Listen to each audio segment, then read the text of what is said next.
Welcome to The Real with Joseph Lamtman. I am Joseph Lamtman. Thank you for tuning in to this episode of The Real, taking time out of your day to come watch this episode. I really appreciate that. If you haven't subscribed already, please subscribe for me. I'd really appreciate that as well. That's the best way you can support this channel and help me grow my content and grow this channel to where I'd like it to be. Everybody hit the like button for me on the way in on this video today. That also helps promote this video more in the algorithms, helps grow this channel more as well.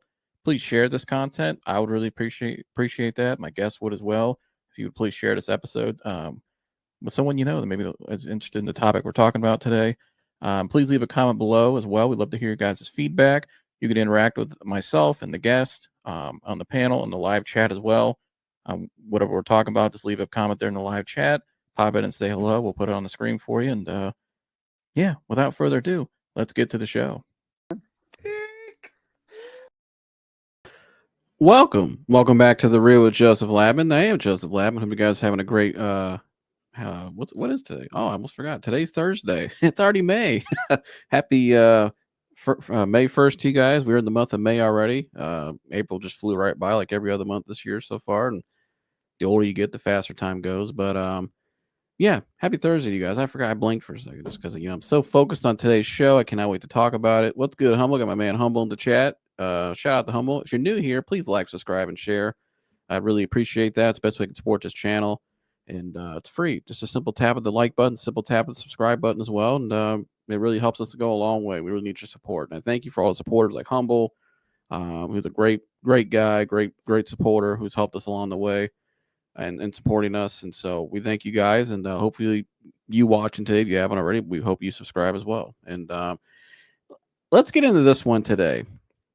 This one today, I've been thinking about it all week. That's why when I started the show, I kind of was like, not even forgot what day it was because I'm so focused on this show. I've been giving a lot of thought and how I want to talk about this. And Bill Belichick, all right, Bill Belichick, trouble in paradise, possibly. And so we all know this story. Brief, real quick. Bill Belichick, we all know the legendary coach. I think 6 Super Bowls as a head coach. I think 7 or 8 overall. I think he had 2 more as an assistant. As an assistant under Bill Parcells. We all know Bill Belichick. He's the GOAT of coaches in the NFL and arguably the greatest coach in sports history. We all know Bill, right? And Bill Belichick, for most of his career, was married to a woman. He got divorced, and I think he was with another woman around his age. And, whatever, that was his personal life. You never thought of Bill Belichick being in the light that he's in now, not 10 years ago. You thought he was a guy that never answer questions, on the Cincinnati, that famous press conference on the Cincinnati, and just not keeping everything in house. He was a control freak with all the players and everything in house. Everything was very well calculated, and everything was the Patriot way. And Bill Belichick, towards the end of his career with the Patriots, the last couple of years, all of a sudden started floating around with this 23, 24-year-old, basically my age, around my age. I'm only a year older than her, Jordon Hudson. And Bill Belichick is 72 years old. She's 24 years old. And a lot of people have seen this relationship from afar. A lot of people have had their thoughts on it. To me, 72 and a 24-year-old is very weird to me. I think for a lot of people, that's a little too much of an age gap. A little weird. And how they've met as well. The story of how they met allegedly was they met on a plane. But then we don't really know. We didn't really know a whole lot about this other than Bill's dating some 24-year-old, and it just seemed very weird. It just seemed kind of, the age gap, like I said. And a lot of people have talked a lot about Shannon Sharp recently and the stuff that's going on with him. Now, it's some pretty serious stuff there. But I think you could say this Bill Belichick stuff is just as should be equally as talked about, if not more, because I think both sides, both stories really shed a light of, particularly for men and women, especially in my age group in our 20s, in the day and age we live in, the kind of the stuff we should avoid and the stuff that maybe we should have better discernment about. And we've all have made mistakes. We've all have maybe gone down paths where maybe I could speak for myself. The Lord has really spared me from trouble in my past. And so this story to me, I understand a lot of kind of what this story entails in terms of her. I have a lot of thoughts about her today as well, because I think there's a lot of Jordon Hudsons out in society nowadays in my age group. And there's a lot of Bill Belichick's too. And so we're going to get into it today. And the reason why I say it like that, because we're going to hear more about the story today. That's a little weird. And it's a little, the more details are coming out. Now, why is this trending this week? If you guys haven't seen Living Under a Rock, Bill Belichick has a book coming out, and he went and did a sit down interview with CBS trying to promote the book. Well, the interviewer for CBS obviously asked a question about their relationship, because I think he's trying to, it's not like you get an opportunity to interview Bill Belichick ever. He doesn't really do interviews. He's like LeBron. He only, LeBron does an interview with Pat McAfee, and that's about the only time I've ever seen LeBron on a platform like that. You know what I mean? Guys like Bill, he don't ever really talk. He doesn't really, even now even though that he's now the head coach of North Carolina in college football, he don't really talk much still. So, but the interviewer asked a question. Their relationship's very public. She obviously has an Instagram and posts a lot of a different side of Bill that we've never seen. There's pictures of Bill holding, like, acting like she's dressed like a mermaid in the water, and he's like fishing her out, and Bill's, I don't know, I guess doing like an airplane with her, and she's like on top of Bill's feet. I don't know. It was there. Go check it out. I'm not gonna.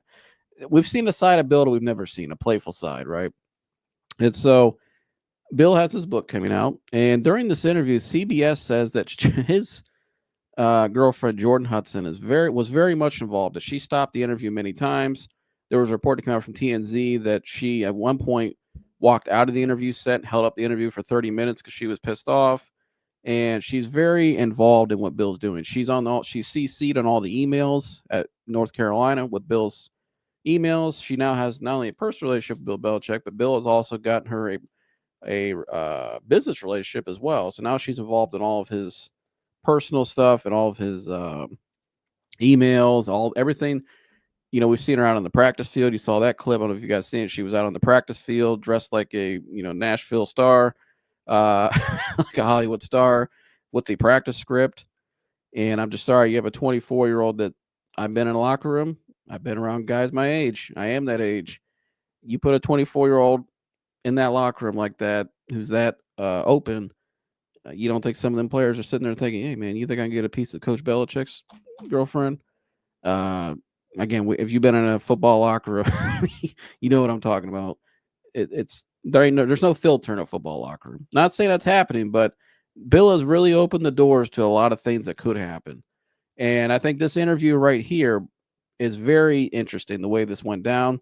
And I think it's interesting that CBS put it out this way, and how it happened and how Bill has responded to it and tried to rebut it since. So let's take a look here. If you haven't seen it, here's what happened during the interview. If I can add it to the stage. Maybe not. Okay. Oh, well, duh. Maybe I need to remove that first. Okay. Sorry about that. So here's the clip of Belichick's interview that everyone's talking about. Everybody in the world seems to be following this relationship. They've got an opinion about your private life. It's got nothing to do with them, but they're invested in it. How do you deal with that? Never been too worried about what everybody else thinks. Just try to do what I feel like is best for me and what's right. How did you guys meet? Not talking about this. No? No. It's a topic neither one of them is comfortable commenting on. Everybody in the world seems to be. We're not talking about this. Now, I'm going to give my comment on, we're going to hit on this first. I got my man in the back, the legend, the man, the myth, the legend, Mike Antonese. So we're going to get him up here in a second. Before I bring you up, Mike, I want to get my take on this real quick, and I'll hand it off to Mike. The first thing that stands out to me about this clip is, and we saw other clips from this interview of her standing right up next to the interviewer, basically telling him what he can interview and what he can't.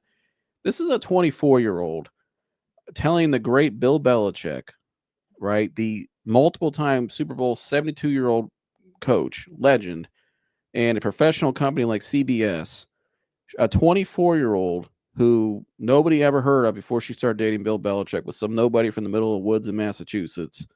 All of a sudden, I think she's from New England somewhere. I don't know. Nobody ever knew who she was. She's telling them what they're going to do and how they're going to interview him. And Bill Belichick's just sitting there and just going along with it, like whatever she said. A 72-year-old being bossed around by a 24-year-old. And you're Bill Belichick. That there's something wrong there. And when you see this picture of her right here on the side, how she's sitting there off to the side like this, like all dialed into the interview. It's just like, it's just weird. It looks like somebody who's very controlling, somebody who's very I don't know what she's got on Bill Belichick, but and Amber, you said here, did she did they meet while she was underage or what? I don't know, Amber, but there's something. She looks creepy. Yeah. I mean, you go to this part right here when she says we're not doing this, and then this look right here. I mean, I heard people say she looks like the girl lady from Smile, the horror movie. I never saw that she looks like the girl from Smile. You remember that? The was it Scary Movie? Mike would know probably more about that than I would, but because I know he's into that stuff. I'm not, but I see him laughing back there. But I don't know. It just she looks creepy, but there's something wrong here. If there's nothing wrong with how you met, why are you trying to hide it? And why are you sitting up there? We're not talking about it. Usually when people try to avoid things like that, especially couples, and when they say we don't want to discuss how we met.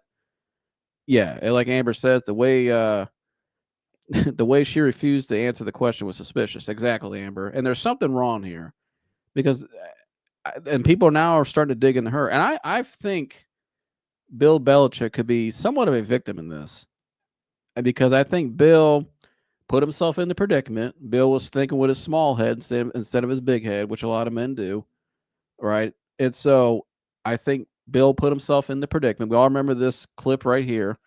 Bill being seen on the Ring camera coming out of a house early in the morning with no shirt on, like he was there all night. And we now assume that's her house that he was at, or apartment, whatever it is. And so I think Bill got caught up. But one thing I always wondered about this Ring camera clip, and I couldn't to ask Mike what he thinks about this, is, and you guys in the chat as well, how did this get out? Ring security is only, the footage that's captured is only for the people that own the home, to their account. We're assuming this is the girl's apartment. It looks like an apartment in the middle of Massachusetts. And I've been up in that area. This is kind of what it looks like, typical townhouse, right? And so how did this get out? And was this purposely put out, this Ring camera, to now get leverage on Bill Belichick? And Humble said, play the Ring camera video, please. I'll get that on deck. I'll play that again, Humble. I mean, when Mike's talking. But I'm trying to put this all together. There's something this girl has. I don't know, some type of blackmail. I don't know what it is.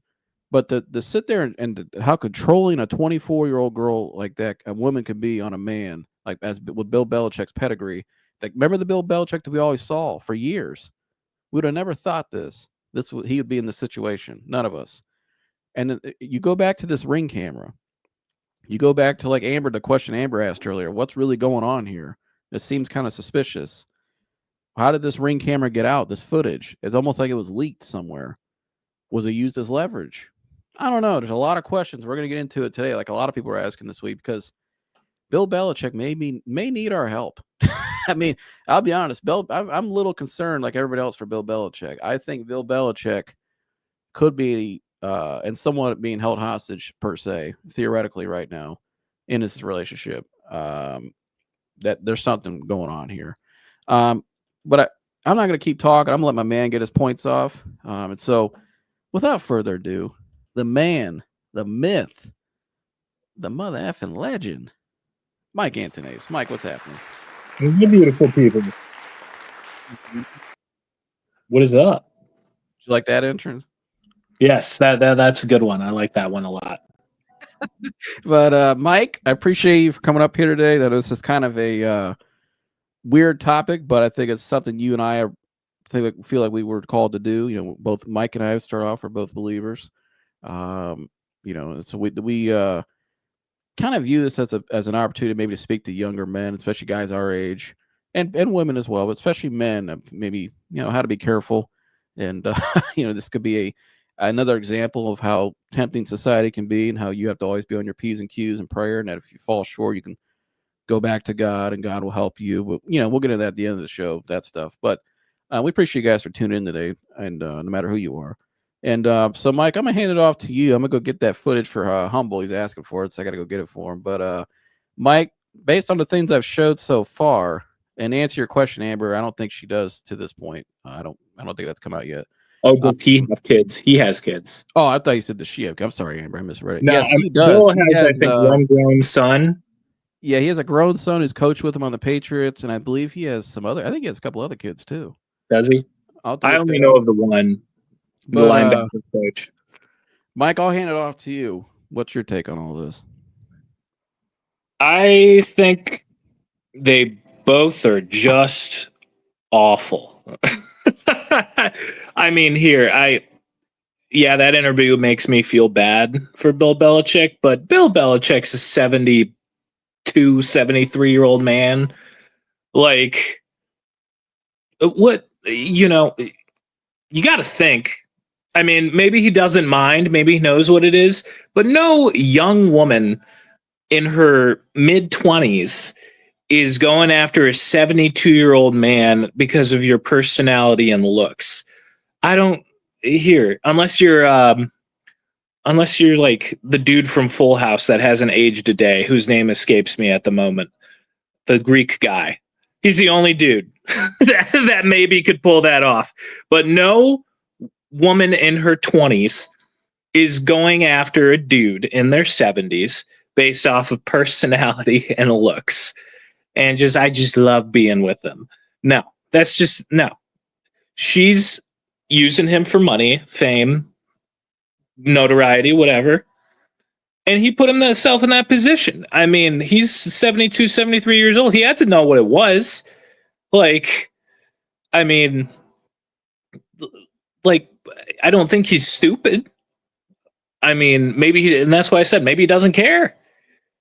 Maybe he just doesn't care because, when you're an older man, you're single, I get it. Like, a young, beautiful woman seduces you and you fall into it. But like, takes two to tango, takes two for a relationship. He definitely put himself in that situation, and he should have been using, like you said, his brain. And realized, he hey, should have been using his bigger head instead of his small head. yeah, he should have. I mean, it is what it is. It's his own fault.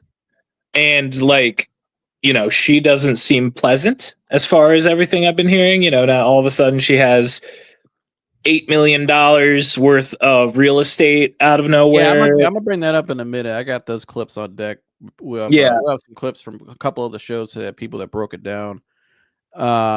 John Stamos. Yeah, thank you. John Stamos. That's who I was thinking of. Yeah, that's the only guy who's older that maybe a woman in her 20s wouldn't mind going after based off of personalities and looks. That dude found the fountain of youth somewhere in Florida, and he hasn't aged a day since like 1991. So I look older than John Stamos. I'm 29. Like, said a Kardashian would. His kids need to save him. And shout out to my Aunt Joan. Love you, Aunt Joan. He has 3 kids. Yeah, I looked that up. He has a daughter named Amanda, who's 41. He has a son named Steve, we all know is 38. He has another son named Brian, who's 35. So his youngest so they're all grown people. And they're all, the youngest one is 11 years older than her. And they have grandkids. They have kids themselves. So he's a grandfather. Yeah. And so, where is his kids? Like, I wonder what his kids think about all this. Like, I mean, that's got to be weird. His kids need to say, well, somebody's got to pull this guy aside. Like, hey, Bill, she might be working you for your money. And this isn't like the whole career of Bill Belichick built up to this point. She's draining it down the tubes. It's like a live demo. It's like a demolition happening in time. We're watching it right now with his whole career. She's just tearing it all down. And people, it's not how you started, it's how you finished, right? Your image, your lasting image in the public eye, like Bill.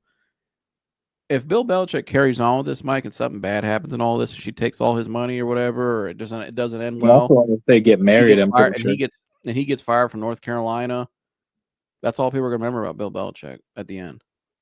Yeah, I mean, he was a 70-something-year-old guy dating a 24-year-old. Yeah, I mean, he should have known he has no business being with a woman that young. I get it. It's legal. There's nothing illegal going on about it, but it's cringe and it's weird. And he should have known what it was when it happened. I mean, he's a 72, 73-year-old man. He's not an idiot, And like I said, no woman is going to be with you for, let's call it, pure relational intentions. She's not being with you at 70 for your personality for your looks because you make her No, laugh. like No, they showed up it's to the NFL honors this year, and she's up there half dressed, basically. I don't know if you saw that. They showed up to the NFL honors. She's out there basically half naked in a dress. And I remember thinking to myself, yeah, you think she's going to stay around for another 10 years and possibly wheel his ass down the red carpet at the NFL honors? but Do you think she will? No. I mean, yeah, his son, Steven, he's worked with him in New England. I followed him to North Carolina. And so, again, North Carolina is paying this guy $10 million to coach to coach young men out of high school. This is this shit. college football. You're coaching students, and this is the leader of men. And I'm just telling you, I've been in those there are dudes in those locker rooms. That locker room right now, I'm telling you, they're probably thinking, "You think I get a piece of Bill Belichick's girlfriend?" I'm just telling you, that's how we all know what happens in football locker rooms. It's probably one of those unfiltered places on the planet. And so, but Humble, I got the footage for you. This is the footage, Mike, that went viral years ago. We always wondered who it was.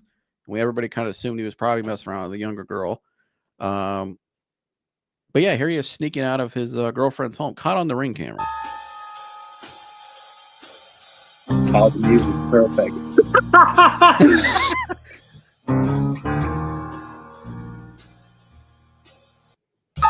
Now, Mike, how do you think that got out? Because I asked the question earlier. I don't know if anybody ever asked this question. Your Ring camera is to you, your device and your account on the Ring account, right? Only you see it. How did this get out? I mean, it has to be shared. Right. Or Who do you think like there's a shared it? small chance it That's could have been the question. hacked, but like who would have known to do that? You know? Right. Like how did this get shared? yeah, it would have had to have been someone got in and shared it. Yeah, and it makes me beg to differ. I wonder if this next clip we're going to share with you guys. This is from TJ Moe today, over on Fearless of Whitlock. I just shared this because they broke it down pretty good. TJ really dove deep into this and really investigated this girl, who she is, what her background is. And so he made some interesting points here, Mike. I think kind of may answer that question of, why would a girl like this be out looking for a Bill Belichick, right? And so I think I have it right here. All right, so here's TJ Moe today. And I found this interesting, Mike. Let's take a listen here. 2 in season 5 will help you understand what's going on with Bill Belichick. He's joined the New York Fire Department, and he's being made a fool of in real life. So, TJ, Steve Kim, welcome into the program. TJ, I'm going to start with you just because you've played for Bill Belichick for a short time. When you hear the $8 million in real estate and all these statements, and they got a personal and business relationship, what do you think? I think he likely gave her a down payment. I mean, I read through this story. She's taking out big loans and all these things on a cheerleader salary, which you are not taking out one. Oh, she's a cheerleader? She was a cheerleader, yes. And at whatever place she was at previously. But yes, she was a cheerleader. So on a cheerleader salary, whatever that would have been when you're 23, she showed up shortly after with a $75,000 vehicle to her cheerleading practices. And so obviously he bought that. But she's actually taking loans out. She took multiple. In December of 23 is when she bought all 3 of these places. $1.2 million loan, another $1.2 million loan. And then I think there's some cottage she was living for $610,000. So obviously he's funding a lot of this, but she's on the hook for a lot of it too. I will tell you though, the whole story, much of what I expected, but there are 2 lines in here that tell you the real story.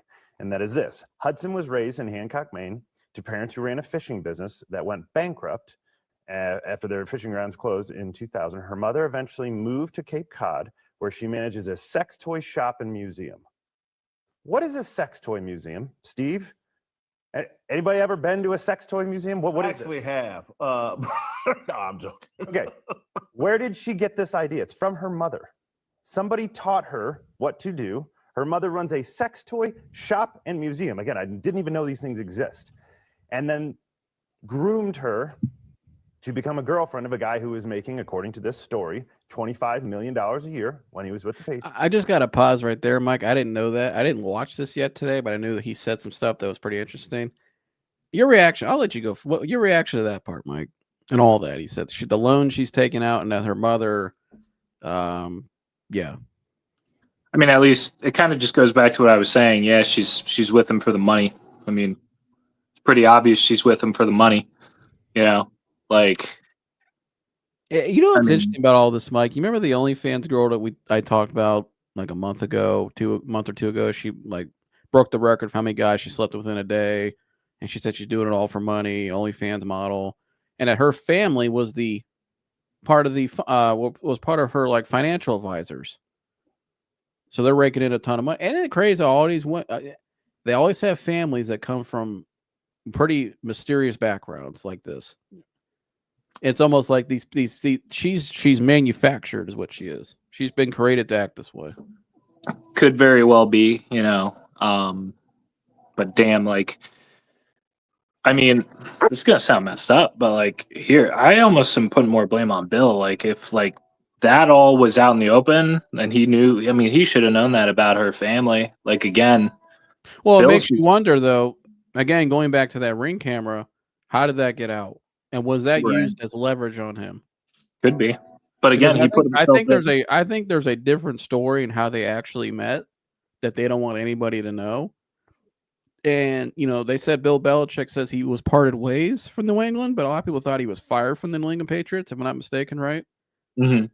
So why was he actually fired? We may never know the answer to that, but it could be connected. It's just a Could thought. be. So let's finish hearing the rest of this. Patriots, and he's now making $10 million a year. He's into his 70s. He's lonely and desperate. And she said, hey, here's how you could make a lot of money if you'd like. She can't lose in this scenario. Steve, your thoughts here. I'm just wondering, does that museum have like the first vibrator? Anyway, look, this is, it's a museum. I mean, you know, anyway, it is, I'm just thinking about what's going on with Belichick. I've kind of done a little bit of a deep dive into this and the way the New England media is reacting. Jason, did you ever think that Coach Bill Belichick really needed Coach Greg Adams? Yeah, so he's going on about something else. But my Aunt Joan is from New England, from actually the Cape Cod area, lives up in there and resides up in there, and from the Boston area. She knows. She said, I bet the store's in Provincetown. But yeah, Mike, interesting. Very interesting. I thought I heard something too, Mike, that allegedly they were possibly bankrupt, or that her family found themselves in financial trouble or something at one point. Shocking. Yeah, shocking. And then now all of a sudden, hey, let's get her out there. And she goes out there and finds a sucker, and I got him roped in. And so, and again, this is all.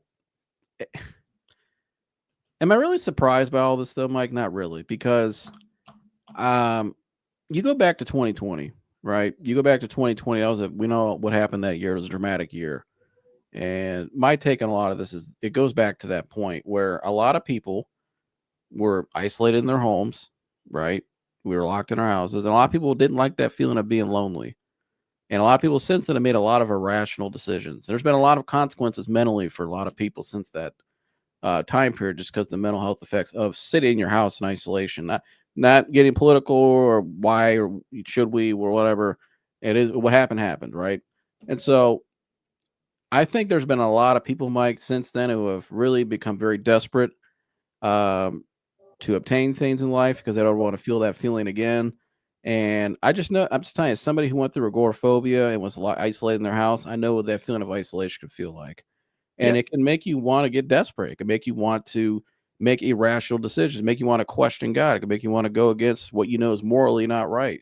And so when I hear a story like this and how a family went bankrupt possibly, and that the mom owns a museum with that kind of stuff, and then her dad was part of the, something lobster fishing or some crap. And so, I forgot, but I'm just, he was part of some Maine lobster something. I don't know. It's something like lobster fishing thing. And by the way, she gave a speech at not too long ago. So now she's she's some public, speech.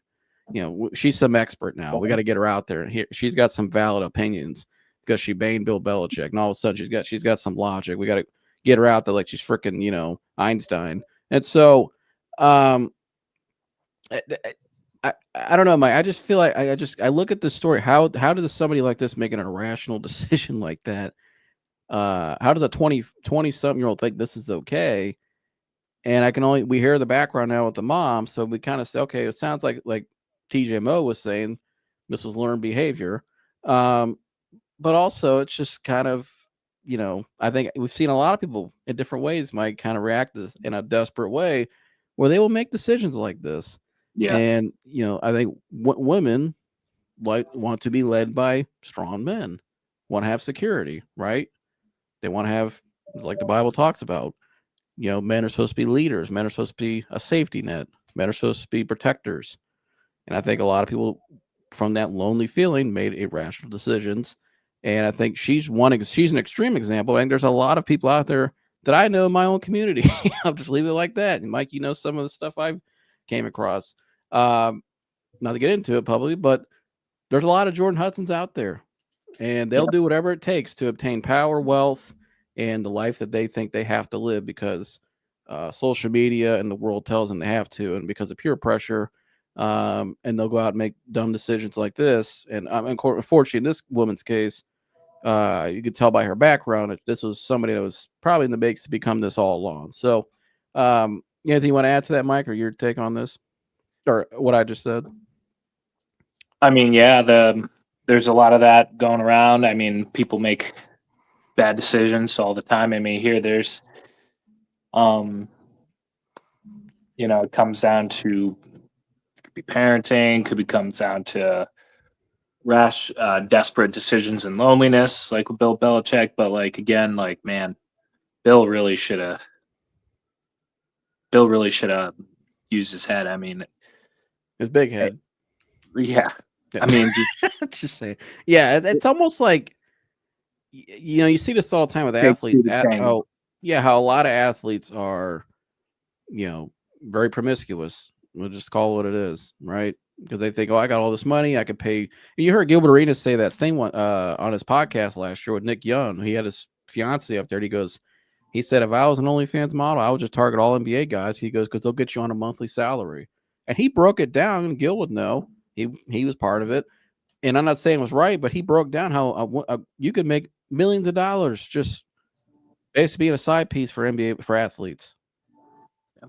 And it's really sad, number one, but also it's just crazy the amount of money and the temptation for all these people out there. And so you hear of guys like Gilbert Arenas break that down. These athletes and coaches, guys with a lot of money and power like Bill, they think, well, I could just get rid of it. I bet you Bill Belichick probably thought, when he started messing around with her, that nobody would ever hear about it.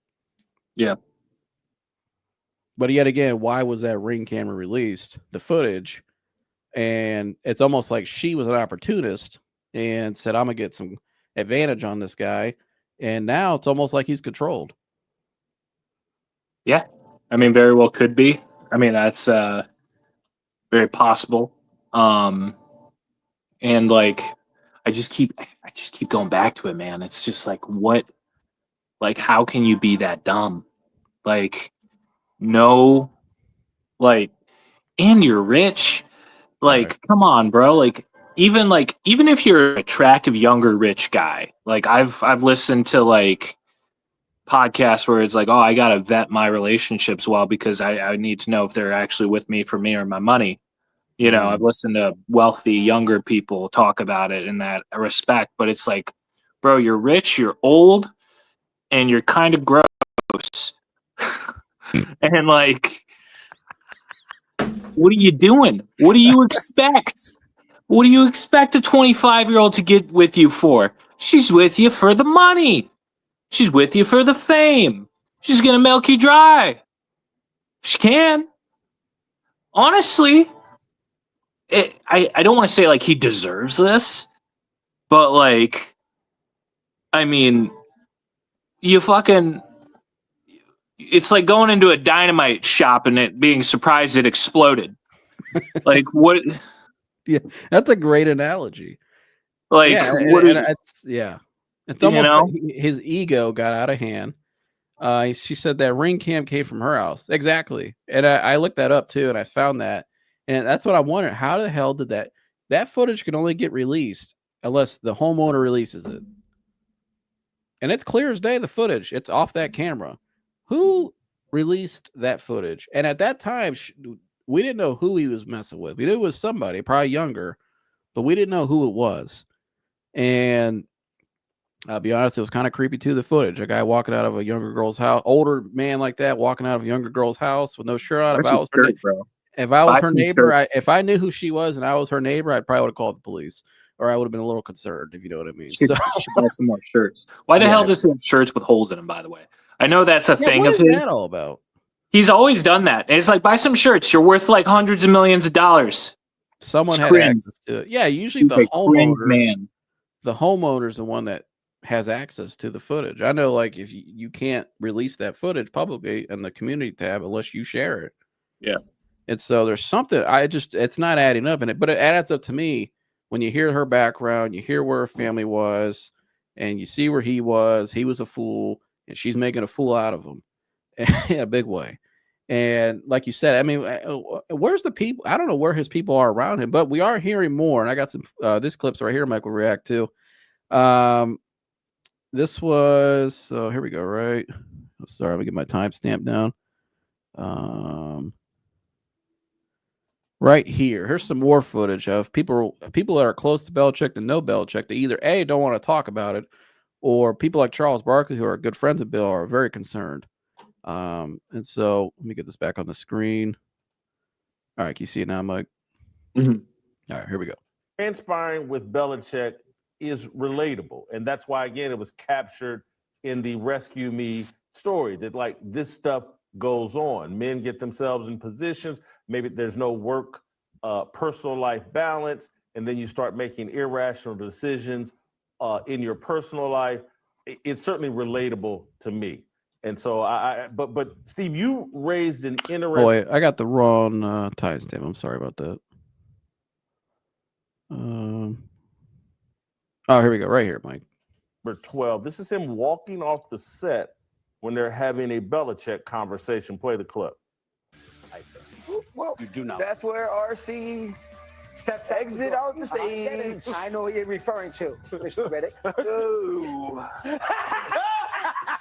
I just watched the interview. I just watched the interview. Yeah, I got nothing to add. All right, relay off. I thought that was a good one. You can come back in. It was a great one. Nobody else needs to say it. I'll say it. You're a grown man. If somebody asks you a question and you don't want to answer it, don't answer it. You spent 20 years not answering questions you didn't want to answer. We don't need somebody else telling us you're not answering something. That's all. All he had to do is say, "We're on to Duke." He could have just, we're on to Duke. Isn't that his I want to put. Hold on, Steve, because I want your reaction. I want to play you Charles Barkley, who's friends with Belichick, but who has enough common sense to say, look, I'm actually concerned. Let's play Charles Barkley. What is Bill Belichick doing? Well, this is a very slippery subject for me because Bill's one of my really good friends. I'm not sure what's going on. He's been a great friend for me for a long time. We've been friends since he coached for the Browns. I think he got to be very careful right now. This is starting to be on a very slippery slope. He's the greatest football coach ever for him and Nick Saban, for college Nick Saban, for Bill to NFL. Yeah, I from what I'm hearing, it's starting to be a very slippery slope. And I never talk about people's personal relationship. That's another rule I got. But I will admit, I'm a little concerned with some of the stuff that's going on. And I might actually reach out to him and make sure everything's good. But I am concerned from what I'm hearing because, it's not a good look right now. I'll admit that. I'm going to be honest, Mike. It's something real quick, and I'm going to hand it off to you. I know you got a clip you wanted to share and react to from Colin Cowherd you saw today. Even if somebody like Charles Barkley reaches out to Bill Belichick, Mike, I think it might be too late. And the reason why I say that is because I've seen situations like this where the female in the relationship, the woman who's very controlling, like we saw with her earlier, you saw her face in that interview. She looks very controlling. She acted very controlling. Her actions said it as well, right? Sitting there in the background as the questions being interviewed like this. You know what I mean? Almost like she had to hear it. She's almost like she has to read. She's involved in all the emails. She's involved in every question, the interview, everything this guy does, what he eats, what he does, when he takes a shit, when he pisses. She knows everything. I'm just telling you, she's almost like she's micromanaging Bill Belichick, right? That's pretty obvious. If you see it in the public eye with the interviews and with his job, she reads all the emails they get. That's very controlling, right? Yeah. And so it's almost like, again, going back to the Ring camera, going back to why the question of how did that get out, and why did it get out, and going back to the question of why won't you answer how you really met? It all raises the questions like everybody else is asking. What is the real story in all this, and does she really have control, almost like a hostage of this guy? And even if a friend reaches out to him, I guarantee you, if Charles Barkley calls him tomorrow, be standing right, be sitting right next to him as hey Charles, how you doing? Be sitting right here. She's gonna be like this. Yeah. Listening. And I'm not lying either. I've seen this with people I know. I'll just leave it at that. I've seen it in real time. I've seen it. You have too. We know people. You and I probably know some of the same people that we've talked about it behind the scenes. Like, damn, what the hell? That's weird. But anyways, but it's almost like it's almost like, does he have to really fall on his own to really realize it? And maybe is Bill okay with this stuff? Maybe letting her show this side now. Maybe so the public can maybe see it, and maybe that's how his way of getting out of it now. Because if he left now, people would say you did the right thing. Yeah. I don't know. I have very little sympathy for Bill Belichick in this scenario. Like, I mean, I get why his friends are concerned, but he put himself in this situation. He should have known what was going on. And I don't think he will leave, because at the end of the day, he has a 25-year-old girlfriend. He knows what's up. That's the reason why he, if he was just oblivious and was like, oh no, she doesn't like me for my personality. Oh no, she doesn't like me for me. Well, we know why he wouldn't be buying her a car. He wouldn't be buying her houses. He wouldn't be co-signing for her or giving her money. He's trying to buy the what. Yeah, he knows what it is. Right, he's trying to buy. It's a real thing. He knows what it is. If he didn't, he wouldn't be doing those things. He knows exactly what it is. Yeah, he's trying to pay. I get. Yeah, you got to keep her on the hook. Yeah. Yeah. So I have little to no sympathy for bro, because yeah. No, I totally trust me. I totally agree with you. But I think they're both equal. Oh no, they're both bad. When I hear her background too, when I start reading about her, Mike, the first thing I always think of when I hear about these girls or younger men that get in situations like this, where the hell's their parents at? Right? Or where's their authority figure? Where's a mentor? Where's somebody? You know what I mean? You have people in your life that you would look up that would tell you, hey man, don't do that. Right, yeah. I mean, yeah. I have people in my life. I have my parents that would be they would shoot me straight. You know what I mean? Because they're trying to protect you because they love you. Who's her? But clearly, when we hear her mom owns a museum like that, well, you don't think Bill's funding that museum too? I think it's been open a while, so I'm going to say no. I'm saying though, if they found themselves in somewhat of a bankruptcy, he's giving money to her. She's using the money to help. You know what I mean? It's like a chain reaction. Yeah, in a way, he is paying for that. Yeah, exactly. Right, and and that's why she has an opportunity. And even if they do break up, she's got a career now. She's got millions of dollars. Yeah, she's got millions of dollars. Everybody's gonna always interview her, and she's gonna be and she's sitting there taking pictures with Lil Wayne like she's important. And nobody knows who you are. You're some nobody we never heard of. You never done anything notable in the public eye. We don't know who you're, just like anybody else. But now all of a sudden, and I'm sure certain places like Barstool, other places, they'll probably be like, hey, let's get her own show. Let's get her on the show if they break. You know what I mean? She's got all the dirt, or she's got plenty of stories. I'm sure she can tell. You know what I'm talking about. I mean, you got the one. What's the one on Barstool? Call me daddy, or call her daddy, whatever the hell. I mean, you get stuff like that. These people look at Hawk Tua. She got a freaking just from saying something and a joke, and now she has a podcast and made millions of dollars from it. Yeah, exactly. And people and asking her like she has the answers to everything because she said something and stupid and inappropriate. I mean, this girl set herself up because society rewards this type of behavior. We want to get her on an interview. Let's throw millions of dollars at her and treat her like she's the next, and this is Kardashian-like, you know what I mean? Let's release a tape and now we're famous. And now let's put us on TV and everybody acts like we're the greatest things in sliced bread. If you look at the foundation of how they came up, everybody be like, the fuck? Like, if you really sit and think about it, like, I don't know. The nasty one says Michael needs to stop looking around. Annoying as F. You got anything you want to say to the nasty one, Mike? I know. I read it and I just kept looking around like on purpose. Like I'm just gonna do it harder now. All right, cool. Thanks for tuning in to the nasty one. Appreciate you. Thanks, dude. Yeah. Thanks for tuning in. We appreciate it. Yeah, thanks for making us laugh. Mike, the last one I'm gonna play here. This is you're on this topic. We'll end this topic. You want to share this, Mike? Oh, I'll share on the screen. But what is this here with Colin Cowherd? It stood out. Colin Cowherd giving his take, and he actually speaking some sense. So, or at least as close to sense as Colin can get. All right, so here's the actual clip, and Mike, I'll let you take this from here. I'll play it, and then share what you thought stood out here. Yeah. So, okay, the Bill Belichick, Jordon Hudson story has taken an interesting turn. So I had two strong opinions on this story. I now have three. My first opinion was bit cringy. He's 70 plus, she's 24. Then I watched the CBS interview, which she stepped in front of and like a professional said, you're not talking about our private relationship. My second opinion was it's still age-wise a little creepy, but in college football, old Bill needs this.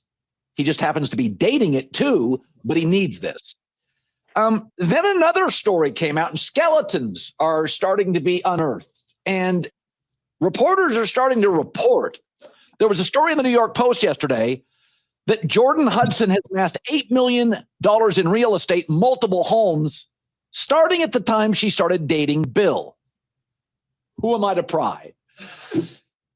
Another part of this story is looking back at her family who had a fishing business that went bankrupt. Her mother moved to Cape Cod and now, I'll only say this once, manages a sex toy shop and museum. Didn't know they existed. The museum part doesn't sound like the Smithsonian, but who am I to be snarky? The family's a little different.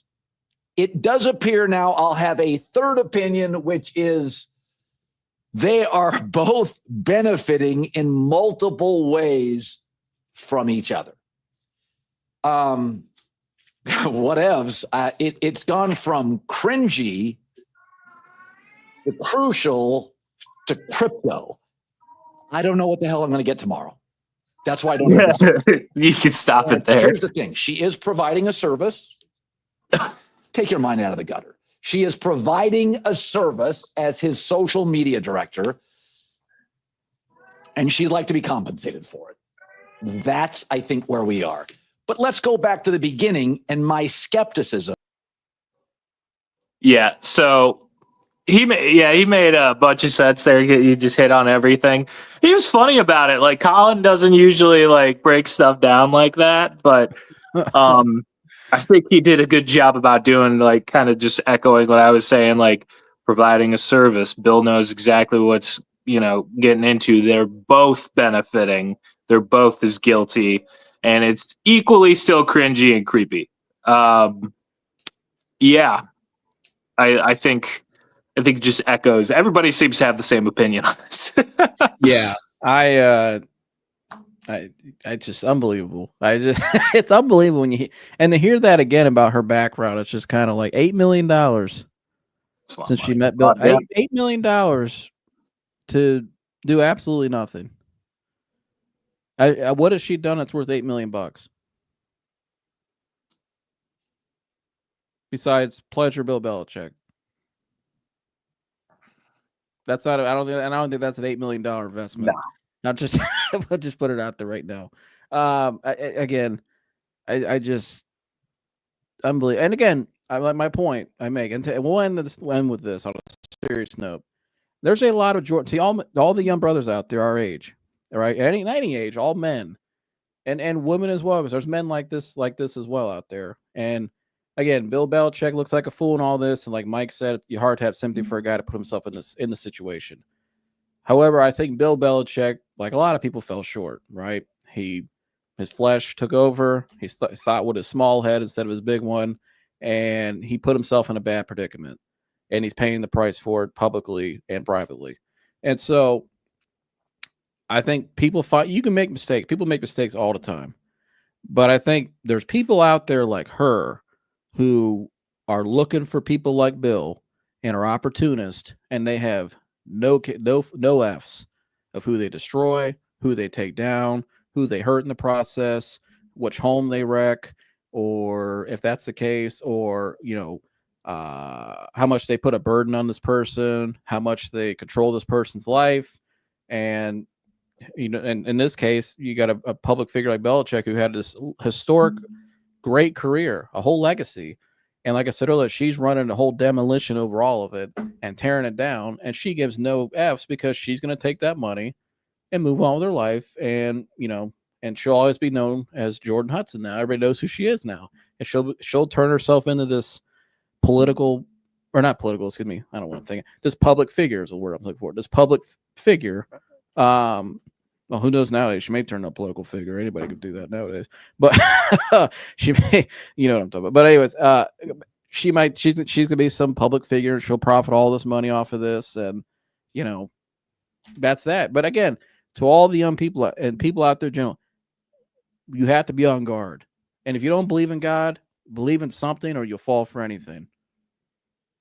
Again, I'm gonna repeat that again. Believe in something, or you'll fall for anything. Because like Bill Belichick, he fell for anything, and look at the situation he's in. And there's a lot of Jordon Hudsons out there, and I've seen a couple in my own community, and I'm just telling you, I thank God every day that God spared me from trouble, and I'm just telling you that right now. I can't think of enough, because I'm proud and glad of the things I went through. As much hell as I went through, it kept me away from people like her, because I'm telling you, they're out there everywhere. They're like vultures, and they're coming to seek and destroy. And, I hope somebody can get a hold of this young lady too. I'm not trying to sit up here and tear her down and, shit all over her. I hope somebody outside of her family, it sounds like, Mike, can get to her and maybe help her as well, because anybody can be helped and saved at any time. Correct. No matter what you've done or who you've been. So I got to be fair to her as well. She's still a human being at the end of the day. Right. Sounds like she didn't have great role models growing up. So not a surprise this is how she is. It's actually really sad. And so, again, this is an example for all of us in the society and the culture we live in nowadays. You got to be on guard more than ever, because ever since 2020, things have dramatically changed in the last 5 years, and people have really gone crazy. And I'm just telling you, not a surprise, but this is the repercussions of a lot of things, and this is where we are now. And you're seeing stuff like this become more and more common. And that's the weird part, is people think it's okay and people think it's common. I hear guys all the time that think, oh, I have no problem with what Belichick was doing. And I'll be honest with you, Mike, in the back of my mind, I'm thinking they don't have a problem with it because they would do it if they could too. Yeah, exactly. Man, if I get that young, attractive 24-year-old girl, man, I love that. You know what I mean? Or if there's women out there thinking, man, if I was her, I'd get that money too. And that's become acceptable in society. And that's pretty scary to think that people think that's okay, because it's not. But I think this is an example, and I think there's a reason the whole world's seeing this. Maybe it's an example God's using of, hey, this is the repercussions of that life. Yeah. Because as much we're concerned about Bill, don't think it's not going to end well for her either. Yeah, right. I mean, there's repercussions to everything. And so, again, I hope they both find help, and I hope that they, I hope people around them can give them the truth, and maybe salvage this into something. Yeah, and they can move on with their lives. And Bill could be, go on to be a coach at UNC and help young men there and develop young men, which is what he's supposed to be doing. Because right now, this is not good. If I'm paying him $10 million, if I'm North Carolina, Mike, I'm getting out of this right now. This is not worth $10 million. The headache and this drama, not worth it. And like I said earlier, the problems this could he's opened the door to have potential problems with her in a locker room. I'm just telling you right now. Oh yeah, been in those locker rooms. I know people in those locker rooms. He better get it. The university better step in if I were them and protect their ass. So that's all I got to say on it. Mike, your last words on this. Sorry for the rant. No, I honestly, I think I can't say it any better. I would just echo what you said. That was perfect. So I'm just going to tell these folks why they should like, subscribe, and share. Thank you, tune in. Absolutely. We got one more we'll hit on real quick. But yeah, so you got any more on this topic? Sorry. I don't. I don't think I can say it any better than you said it. You fucking nailed it on the head. I just spoke from the heart. But I appreciate you, brother. I appreciate you coming up here. Shout out to you, Tune In Sports, and good to see you, brother. And had a great time on his show the other day as well. We reacted to the Cavs. Yeah. And one on a high note, real quick. This will be a quick one for you guys. Real quick, Mike, we got to talk about it. LeBron and the Lakers. Another first round exit last night, Mike, to the Minnesota Timberwolves. I can't remember what they lost by last night. It was a closer game in the second half. I thought Minnesota, they won the series controlling fashion, gentleman's sweep. I still think Minnesota, though, last night, too many threes. I think they shot like 7 of 40-something from three. And Luka was on a bad back. LeBron looked tired. They played all those minutes in game 4. Yeah, JJ played them all those minutes in game 4. JJ right before the game, Mike stormed out of the pregame presser. That's how you saw that. So you knew the night was shit to begin with for the Lakers. But I never thought the Lakers were going to lose the game, Mike. But I also didn't think the Minnesota Timberwolves played a great game either. I thought they played kind of, Reggie Miller was going crazy at the beginning of the second half because he goes, you got them. They're crippled. They're on their back. You got them down 3-1. Go out there and attack the basket. Put them away. And the Timberwolves really shot the ball too much from three and allowed the Lakers back in the game. So we'll start with Mike. We'll start here with this. What do you think of the Timberwolves and the win over the Lakers? And Rudy Gobert, the Lakers played very small last night too. I only put this because Tune In put in the comments. Rudy saved Anthony. Tune In he is driving the bus that Donovan Mitchell is better than Anthony Edwards. I would give him credit. He's standing on business, 10 toes down. Anthony Edwards is still super young. I would say that right now Donovan Mitchell is better, but Anthony Edwards looks like eventually he could be not only a superstar but the best player in the league. He's a bad boy. But what was your thought on the series and the Timberwolves win?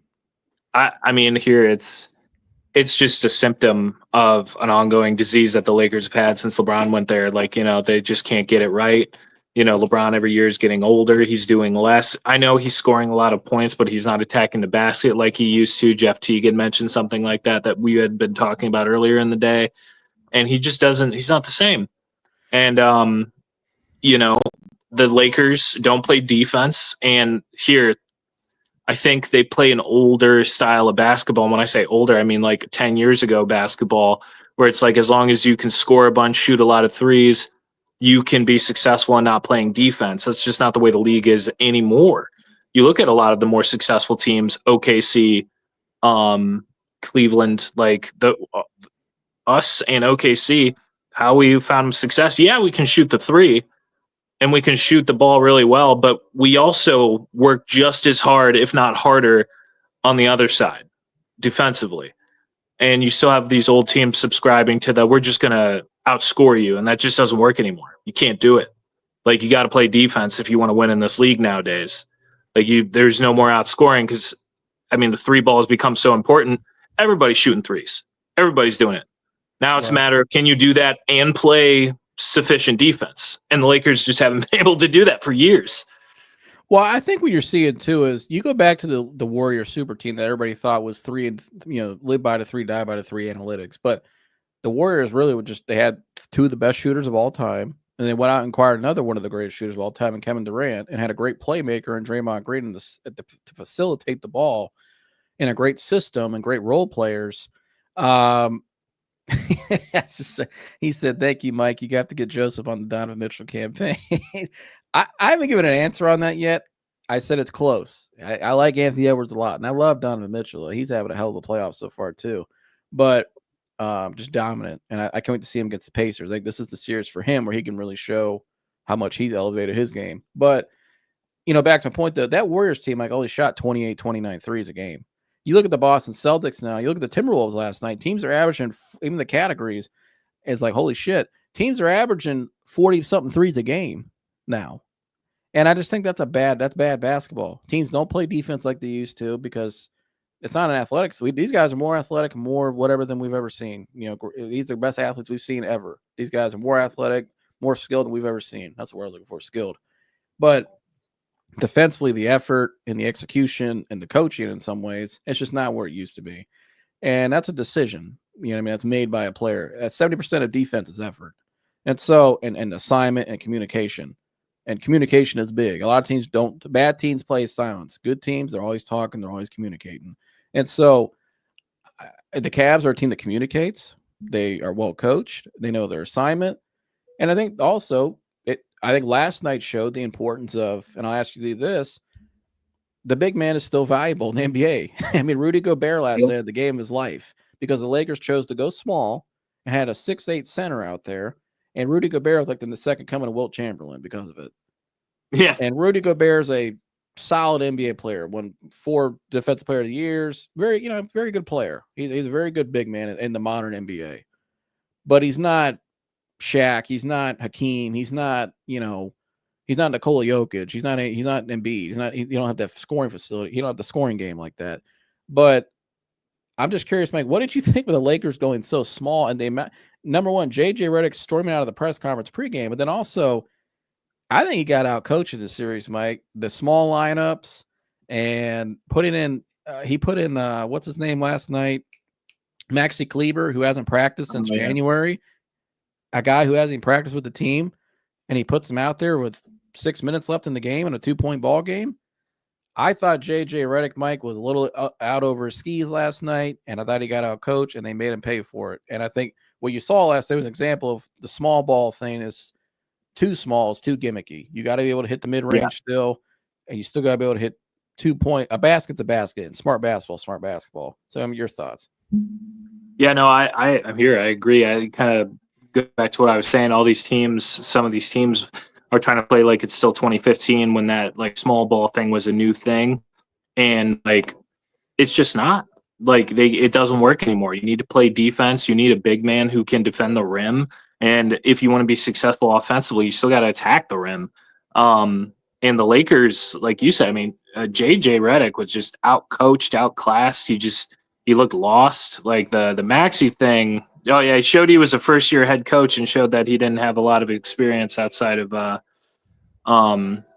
coaching that high school team once upon a time. But high school team, I think it was an elementary school team. Oh, was it? I've coached middle school teams. I have a higher coaching pedigree, I guess, than JJ Redick. But yeah, so like, yeah, no, it was sad. It was sad. It's kind of sad to see LeBron's career go out like this. I mean, he made his own bed. We'll get to that in a second. We'll get to that in a second because that's my next point for you. I don't want to give away too much, but he said mid-range is a bad shot compared to 3-ball. Yeah, and that's the analytics. Analytics say shoot more threes and layups and free throws, but smart teams that won championships, they still play basketball the right way. You're going to tell Donovan Mitchell when he's going downhill that shot he has where he pulls up on a dime, he's made such a living off of. Darius Garland has that mid-range floater he's made such a living off of. Why would Kenny Atkinson tell them to stop shooting that? He doesn't, because it's effective. You got to make the defense react to you, right? And so, yeah, the Cavs shoot a lot of threes because they generate a lot of open threes. Now, sometimes they force it, and that's when I think what Donovan's done a better job is being a playmaker. And this playoffs, I've seen Donovan do a lot, Mike. If you go watch that game 2, the close game 2 against Miami, where Donovan was okay during the first 3 quarters. Evan Mobley had a big third quarter, and Tuna and I talked about this on his channel with Humble. That fourth quarter, Donovan ripped off what was like 10 straight points in that last 5 minutes. Go watch the shots he made. Yes, he made a couple threes, but the shots before that, he attacked the basket, and he had a hell of a couple mid-range shots. He got to a spot, rose up, and drained some incredible mid-range shots because you have to have that in your arsenal. You have to hit tough shots, and a lot of times in the mid-range is the best way. I mean, Michael Jordan, a lot of people, in their eyes, the GOAT, had that mid-range turnaround fadeaway. I mean, he was killer mid-range. killer mid-range. Kobe Bryant, killer mid-range. You go watch that Warriors team. They actually shot a lot of mid-range shots that people forget about. Klay Thompson could hit a couple bankers. KD would get the ball out in the mid-range and would just shoot right over guys. I mean, that's still Kawhi Leonard has made a Hall of Fame career off of shooting a mid-range shot. He can shoot the three, but he's a killer in the mid-range. And so it's still an effective way to win games. It's basketball. I just think the analytics has really fooled a lot of people, but yeah, that's just my thoughts on that. But not the analytics are bad. It's a tool, but analytics, people in the analytics departments are now making the decisions and actually getting coaching jobs. We've talked about that in football as well, how much it's right. You know, we talk about our own franchise, how it's kind of influenced at times in a negative way, but that's a whole other thing. San Diego Browns video, check it out. But anyways, nice little plug there. Did you like that? But and on this, Mike, LeBron James, like you brought up, another first round exit. You know, here's the Jeff T clip I have real quick, Mike. I got it for you. Here's the audio of it. I can't show the clip, but here's the audio. So here's Jeff T on his podcast. This was after game 4 when they lost. So here's Jeff Teague, who played against LeBron in many playoff battles. Man, I played against LeBron enough times. That nigga don't give a fuck. Okay, I could. Sorry, I didn't know there was music playing in that one. Wow. Okay, maybe this is it. I played against LeBron enough times. That nigga don't give a fuck no more. Even after he killed last game like that? But y'all gotta see how he killed. He shot all threes. Yeah. Even when he could get to the bucket, he like, fuck that shit. Because usually Bron just put his head down and drive. Yeah. He got Rudy Gobert and shit. He put his head down and drive the ball. Anytime. You know, we know Bron. We done watched Bron for 25 years. When they get tough, Bron drives the ball. Bron, you can do whatever you want. I don't give a damn. Like, you the go. But when you ever seen Bron in the middle of a playoff game laughing and joking? Remember when Brown was in Miami, nigga, the game he went crazy, that nigga didn't smile. That nigga was like this. Nigga lost the ball one time trying to do a heat check. It's the playoffs. He lost, and then he run back. Look, I was about to be told Anthony, I was about to pull that motherfucker too. Like, I allow Brown out here having fun. He don't give a fuck about this shit. Brown. And I think that's an interesting point he made, Mike. And I just think this whole Hollywood experiment has never been basketball first. And am I surprised by the results? No, because when he went out there in 18, I said, in my opinion, the last time we saw a fully motivated LeBron James was that last year in Cleveland, where he was absolutely phenomenal. Probably his best year ever as a Cav, in my opinion. Hitting game winners, absolute killer that year. And ever since then, Mike, it's been, you know, I'm going to go film Space Jam. I'm going to do other stuff off the court. I got my son with me now. Yeah, it's been a lot of Hollywood living, which that's what he chose to do. It's his life. It's where he lives. Now, yes, they won the bubble championship, but you know, that to me that was like a preseason tournament. Yeah, I don't. Whatever. Teams had 4 months off to prepare for it, and they were all in one environment. I just don't really count that as much. I mean, yeah, it's technically it's a championship. It technically is 4, but let's be honest. I mean, nobody thinks that bubble championship is like the greatest thing ever. And the people that say it's harder than the 3-1 coming back with 3-1 is laughable. I'll just leave it at that.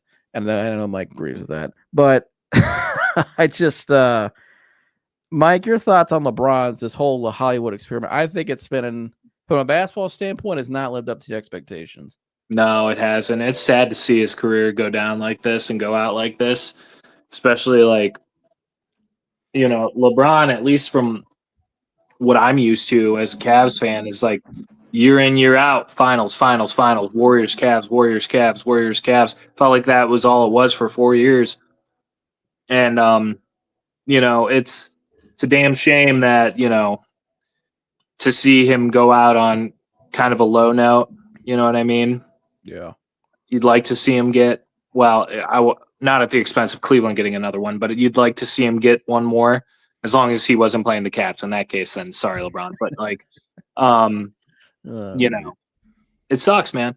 Like, yeah, I just think I think Jeff T hit the nail right on the head. You know, when you watch his game, he's dominating, but it's a different type of domination now. It's just shooting the three. If the shot's there that night, then he's on. If the shot's not there, and it's not. Like Charles Barkley said after the game last night, LeBron didn't really attack a whole lot last night. He only went to the basket a couple times in that game. That's not a LeBron performance. I know he's 40 years old, but even at 40, he could still get up. He can still get to the basket when he wants to. He's still bigger and faster and stronger than most guys, even at that age. He's just that much of a freak. That's why he's a generational talent. But we'll probably never see somebody like him ever again in our lifetime. And so, you know, to me, it's just kind of this whole the Hollywood experiment has just been more about the experience itself, living in LA, helping my kids, my family, making money off the court. He's a billionaire now. And I just think his goal was to technically win that championship. And then, you know, let's get my son. That's why you heard about the Bronny stuff for years. Now he got to play with his son for a year. And he said last night that's his biggest accomplishment.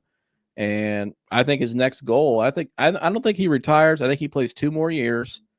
And what I've been saying for a long time, I wouldn't be surprised if the last season, and it was brought up today by Shams, and I've said this before, Mike, I've said this on the show for 2-3 years, that he's going to play with both of his sons his last year. I think that's a goal. And Bryce will be eligible next year in the draft of 2026. And he's got 1 more year on his Lakers contract, so he'll opt into that for $50 million. $50 million at 40 years old. That's crazy. But so he's going to get that $50 million next year, and he'll be a free agent. And I think what'll happen by then, I think if the league expands, I think they'll expand to Seattle, and I think they'll expand to Las Vegas. And I think LeBron will get dibs on that Las Vegas team as a part owner, majority owner. And I could see his last season is with Bronny and Bryce in Vegas.